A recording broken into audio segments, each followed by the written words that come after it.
Hello everyone, and welcome again to Financial Accounting 1A. The purpose of this video is just to go over the syllabus so you get to know what we have to do during this semester.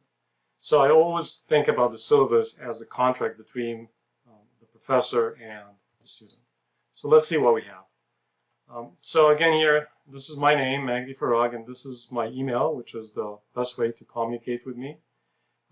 And this is a virtual phone number, so whenever you call this number, it would take you to a voice mail, or you're going to leave me a voice message, and I'll get this voice message on my email. The class time is weekly announcements that will be available every Monday by noon. And of course, you know the class is online via Canvas. The textbook that's going to be used for this class is Financial Accounting, and it's also used for Managerial Accounting in 1B. So the good thing about this textbook is that it's a 2-semester or 2-course investment. So use it for 2 classes, 1A and 1B. And of course, this is the link for Canvas. And for your homework, you're going to do it on Cengage now, and this is the link for the homework. So this is the name of the textbook, and that's the ISBN number. And I think the best deal to buy this book is through the bookstore. They have a very good special for students. For other material, you'll need, of course, since this is an accounting class, you need a calculator, something simple as this one. Nothing really sophisticated. You don't need a scientific calculator or anything. You'll need a notebook so you can take notes, and I always suggest taking notes for things that you find to be a little bit tricky or challenging, so you can go back and review it. Of course, paper, eraser, pencils, internet access, of course, is very important, and a valid email address.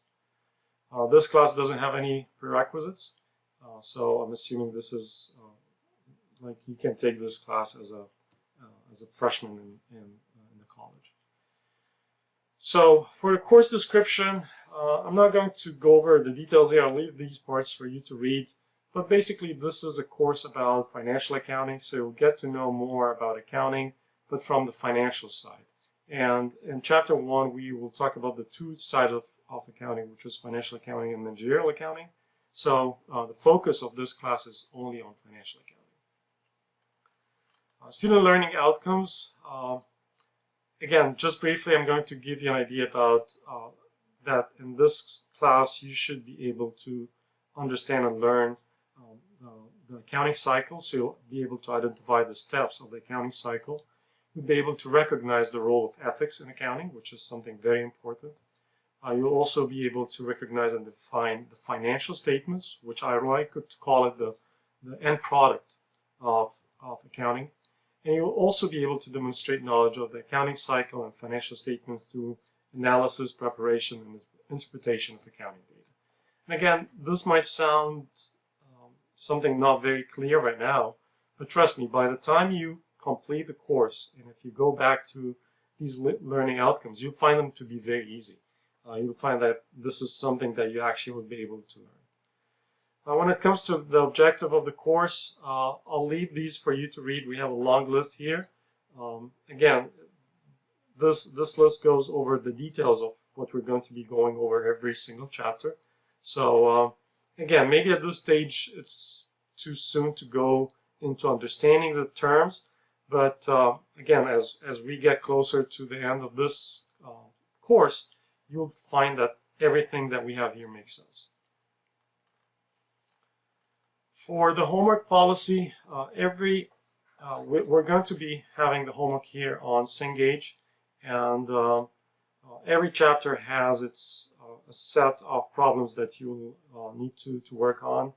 I'm giving you several trials so you can work on doing the homework. If you're not able to answer the question from the first time, you can try again. I'm also not creating a deadline, and I'm doing this intentionally because I don't want you to be under pressure of meeting the deadline. But my recommendation for you: do the homework as soon as you cover the chapter. So even though we don't have deadlines, the deadline is the end of the course, which is sometime closer to December. So I don't want you to really think about this as the deadline. create your own deadline. So I think it would be a great idea if you just, once you cover the chapter, you work on the homework right away. Because if you wait until the end, or you start, like if the homework start building up, it's going to be very difficult to finish it. So take my advice and start working on the homework as soon as you finish the chapter. So, as it says here, in accounting, homework is critical because concepts cannot be fully understood until applied in assignments. So completing the homework assignments is essential in preparing for the exams. And there's a direct correlation between success on exams and effort committed to the homework. So take the homework seriously and don't push it till the last minute. There will be weekly homework assignments. The homework assignment would require a minimum of 10 hours per week. And maybe this is an exaggeration, but for some students, I really recommend that you invest sometimes. Try to allocate something between 8 to 10 hours every week. So like a couple of hours every day, I think would be something that would help you really understand the material. Spend some time reading the textbook, read the PowerPoint slides, listen to my videos, and I'm sure you're going to be able to solve the homework or answer all the homework questions easily. So homework assignments are due at the end of the course, as I said. However, I encourage you to complete your homework assignments for the chapters covered as soon as the class meeting is completed. Each homework assignment is worth 5 points, and you will earn full credit if your score is over 80% on each assignment. So let's say you're struggling in one little problem in the homework and you end up getting like 85%.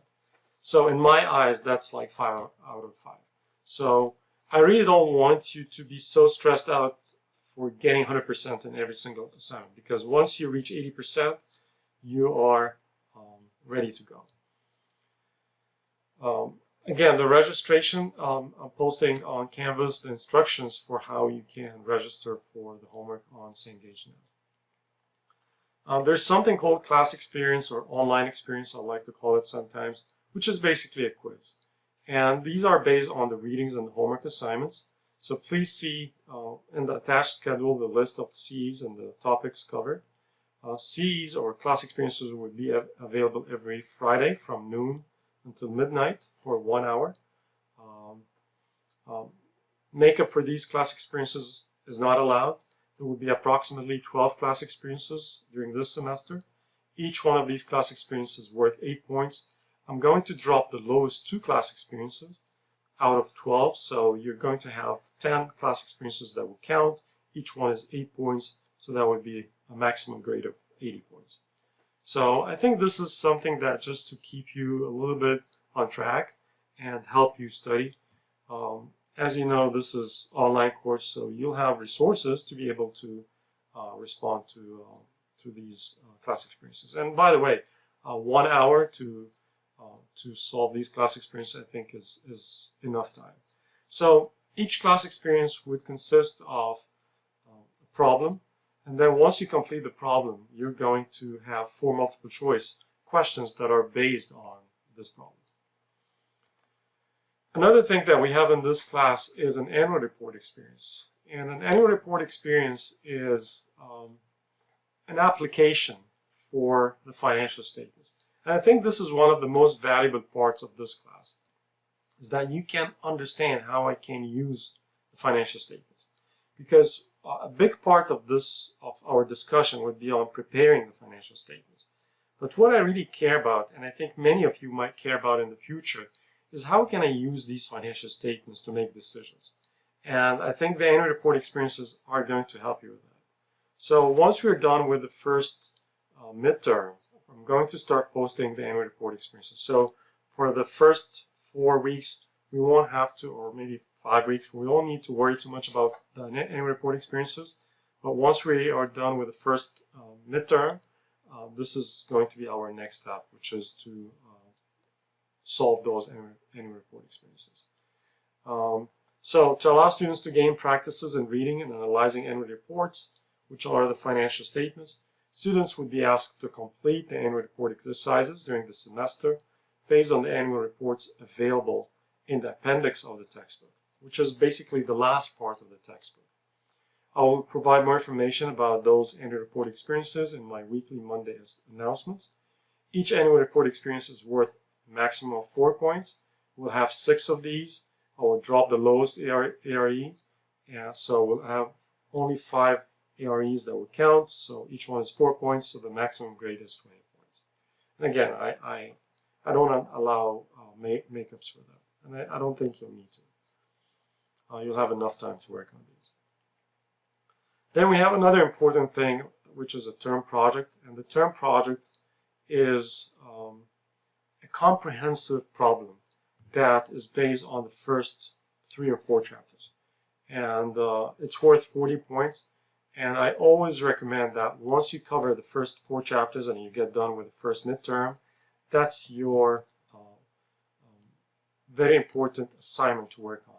So please try to finish it as soon as you get done with the first midterm, because what I've seen that students tend to push it again to the last minute of the course, and it gets to be overwhelming.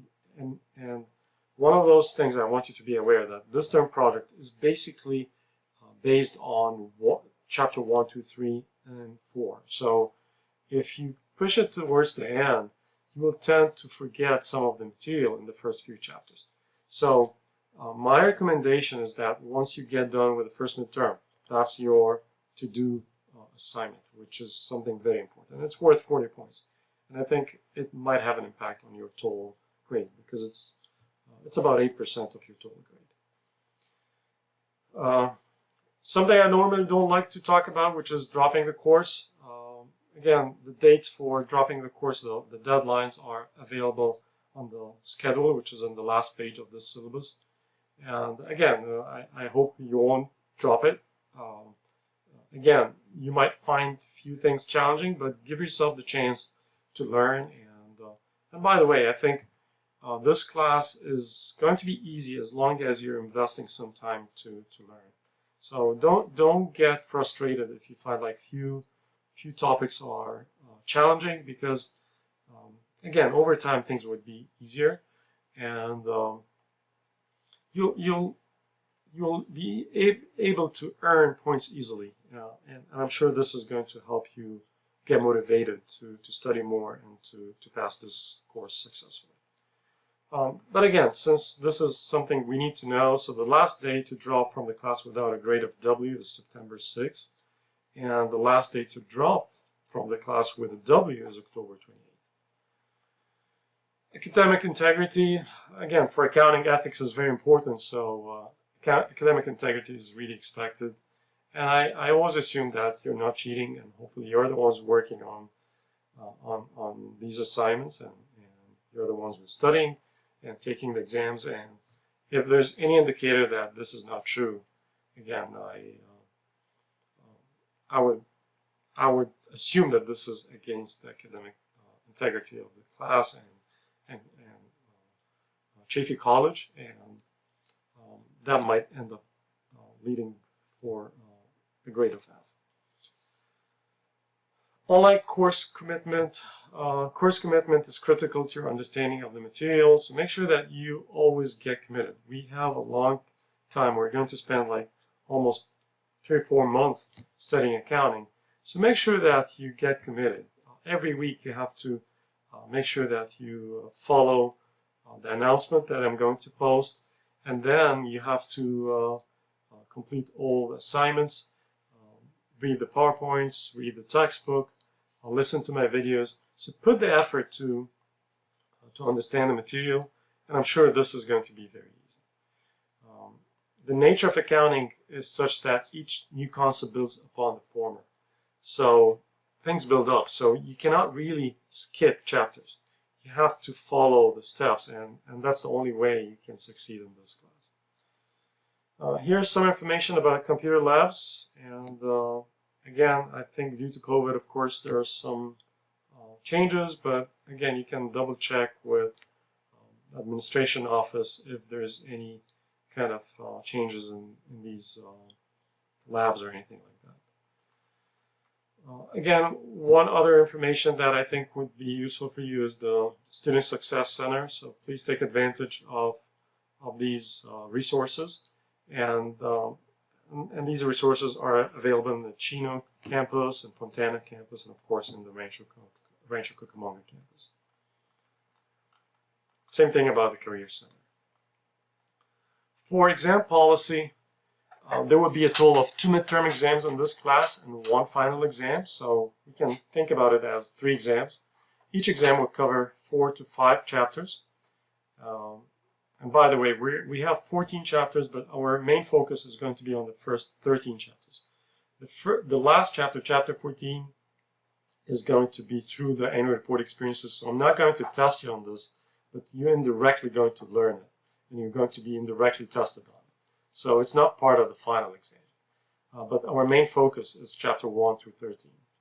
So the exams would consist of multiple choice questions, short answer questions, and problems in some cases, which might be also integrated with the multiple choice questions. The exams would be based on chapter reading, homework, lecture videos, and in-course assignments. All exams will be conducted via Canvas.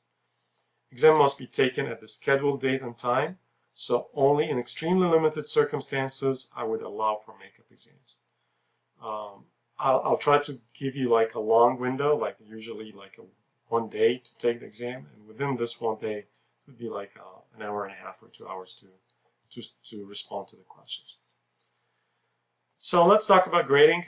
The total grade is going to be out of 500 points, which is 100% of the grade. The exams, you can see here, exam 1, 2, and 3, each one is worth 100. So it's about 20% of your total grade. So combined together, this is about 60% of your grade. So 60% is something really critical. So this tells you that studying for the exam is really important, because without that, it's very hard to pass.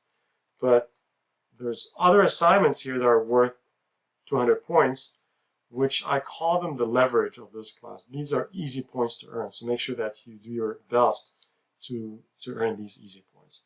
And these easy points are related to the homework assignments, 12%, the class experiences, which are the quizzes, 80 points, which is about 16%, the annual report experience, that's only 4%, and the term project is about 8%. So these are easy points. Make sure that you don't lose them. These are not too bad, but they're important. That's how we're going to pass this class, by making sure that you sit for all of these exams and get good grades. The grading scale, I'm going to use A, B, C, D, and F. I don't use pluses and minuses. I believe in solid grades, and I think it works actually in your favor that way. One thing I really suggest, if you want to get an A, then don't go below 450. But my recommendation, don't plan for something on the edge. So if you're planning to get more than 450, shoot for like 460 or 470. Don't lose more than 30 points. Because what I've seen, like if you're on the edge, there's a chance that your grade might skip from A to B. So let's say you end up getting 448 points in your total grade. What grade is that? So 448, it falls into the B category. But you know what? I'm a human being. I'll find a reason to make it an A for you. But let's say you end up getting 444. In this case, you know what? That's a B, and it's going to stay a B. Because I really want to reward those who worked hard to earn an A. So if you're one of those who were on the edge and you fell below that edge and you reach 444 or below, then in this case it's going to stay in the same level. One of those things I really needed is a calculator, because in accounting, one of those things that we do all the time is just adding and subtracting. So make sure that you have a calculator that's available with you during exams, especially. If anyone needs help with the DPS, please let me, or the DSP, please let me know, which is the disability program for students. Please let me know. I'll make sure that I'll allocate enough time for you during the exam. And then you can call them here to make an arrangement with them. There's also something called the Panther Care program. again, this is some information about it, and you can contact Alicia Rosas at this number, or you can email her if you need help with that program.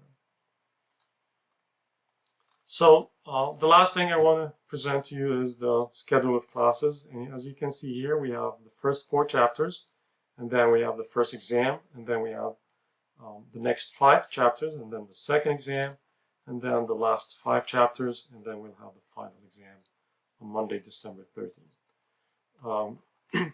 These are the titles of the topics covered, and you can see here the dates, which are basically a Monday, except one day you will find it different because I think we have a holiday. But other than that, I think we're following just the track of every Monday. The dates for the class experiences are also listed here. And for the annual report experiences, I'm going to include it in the announcement. One thing I just want to let you know, for the first week, I'm going to take it easy. It's just an introduction. You need to spend some time reading the syllabus, get an idea, make sure that you register for the homework, get the textbook, and everything is ready. So that's why I'm giving you some time until the 23rd, and by the 23rd, I want you to start reading chapter 1. If you have time and you want to start reading chapter 1 sooner, the material is available. But again, I'm usually allowing you more time because I know during the first week, many students, they might get confused about enrolling and getting the textbook and finding the material and registering for the homework and all these kind of things. So I want you to do all these kind of procedures or steps during the first week so you can get ready for the first chapter by next week, which is the 23rd. So I think by that I gave you like a quick idea about what this course is about and how it's going to be. Please wait for my weekly announcement. Make sure that you stay on track, and I think this class should be easy. Anytime you have a question, please feel free to send me an email, and I promise that I'm going to respond to you within 24 hours. Again, one more time, I want to welcome you to this class, and I wish you all